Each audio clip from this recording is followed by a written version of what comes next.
digging into the future, and today we've got the honor of having Gary Smith, the CEO of Ciena, on our show, and very, very excited to talk to Gary about trends in the industry, but also how he sees the future of the world.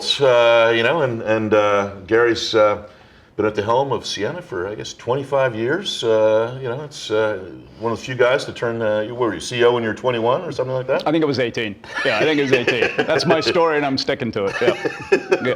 So you're probably, I guess, in terms of companies, you're right at the center of everything that's going on right now, because you're actually the guy that builds bigger networks, right? How do you see the world right now? Is it getting bigger? Is it a big opportunity? Are there challenges?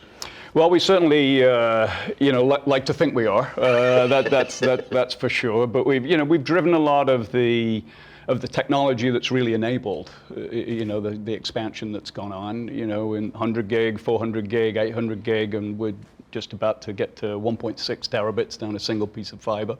Wow. And, so we've been at the forefront of driving that technology, but it's part of a much broader ecosystem, as you know, that has really facilitated the scaling, essentially of the internet.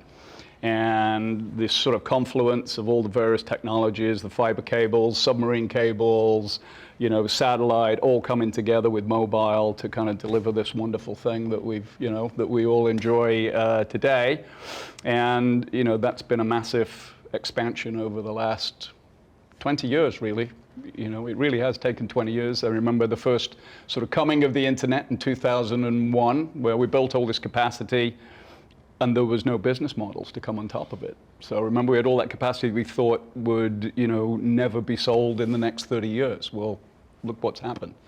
Now, have you seen, I mean, obviously everyone talks about the sort of the movement towards the 3 or 4 big customers and then all the rest. Do you see that? I mean, as you start thinking about it, is that reality in your space as well? Is it becoming the big hyperscalers and then the telcos, or do you still see a broad market out there? I still see a broad market for it, but if you look at both the direct business and the capacity that's been laid out there, the over-the-top, it's the content players. Yep. Who are driving the industry. That's for sure. And if you think about our business in particular, we get about a third of our business directly with them, and probably over half of that business, indirectly. So it's more than 50% of our business now. Wow. In various forms. So, think data center connectivity, think long-haul networks, think submarine cables, terrestrial, or the international networks, places like India. So, it's very much a multifaceted relationship. And what is it, I mean, obviously a big group of our folks here are telcos. How do you think that bodes for the telcos of the future? Do you think it will be telcos supplying the fiber at the end of the day? Or, because one of the things, we actually have a group that's talking about this at PTC, we call it under the top. Will they be under the top players? Will it be one of these big players that actually emerges as the infrastructure supplier, and there's no longer telcos? I mean, is that possible, or do you think the telcos continue to exist? I think it's certainly possible, but I think they absolutely continue to exist. I do, because you think about the amount of connectivity that's going to be needed, and it's even before we start talking about things like, AI and all that wonderful stuff. You're talking about basically getting capacity closer to the end user in pretty much all the applications, be it cloud, video, whatever it is.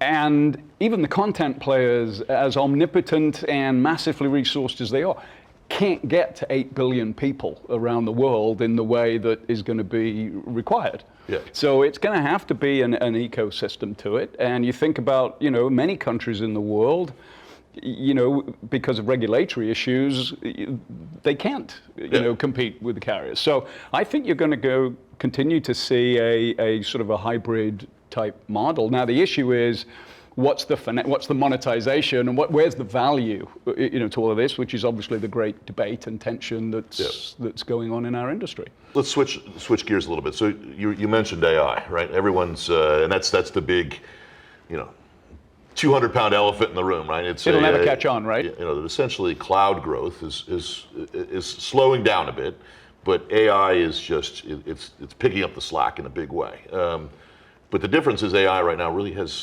there hasn't been a real profitable application. It's not like search or something like that, you know, coming into the tech sector generates a lot of cash. There's nothing, and it's a big CapEx burn right now, right? And it's I mean, where do you see it going? And what do you think, when do you think AI becomes a profitable part of our ecosystem?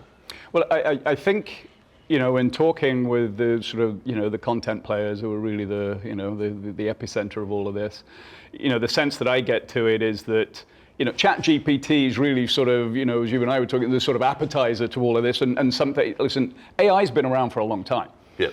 You know, ChatGPT was the first sort of thing that we could all relate to and was consumable and you know, you could touch and feel and play with, and it was fun. But even the monetization of that is, you know, so I think, you know, what's happening now is that the content players are, you know, investing their resource in scaling their compute power in the data centers, ready and developing, you know, other applications with AI to come out, you know, into the world. And, you know, I think in terms of timing, my sort of sense is, you know, that continued investment in compute will happen over the next, you know, say 24, this year. And then really as we get out of 24 into 25, my guess is that, you know, that you start to see real other applications come out. Now, question is, you know, what's the monetization of those applications? And you know, I don't have any insight into that, but that's going to be the big question. And then, of course, you know, the one that we're very vested in, what does that do to the network? Because you're going to have a lot of traffic. You know, one would think it's going to create a sort of structure where you've got a lot of edge compute in there. So that's going to drive all the traffic to the edge of the network.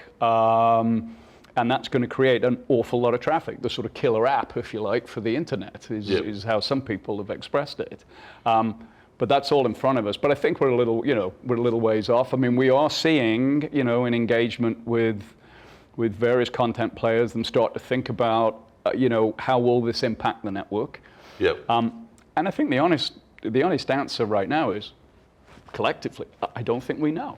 I don't think we know. It's not a great answer, but I think it's and I agree. It's because I've asked this question a few times, and you know, there's no one that just sits there and says, oh, this is, you know, and you know, purely, you know, biotechnology. I mean, there's so many sectors where obviously the ability to make analysis or accelerate analysis, I think, is going to have a meaningful impact on people's lives, right? And it's but yeah, no, I think it is. It's hard to kind of figure it all out, but it is obviously it's driving some infrastructure. So you think that we're in a world of edge computing in the future, right? Is that? Listen, I think this is with all the hyperbole and the rest of it, I think this is an absolute game changer.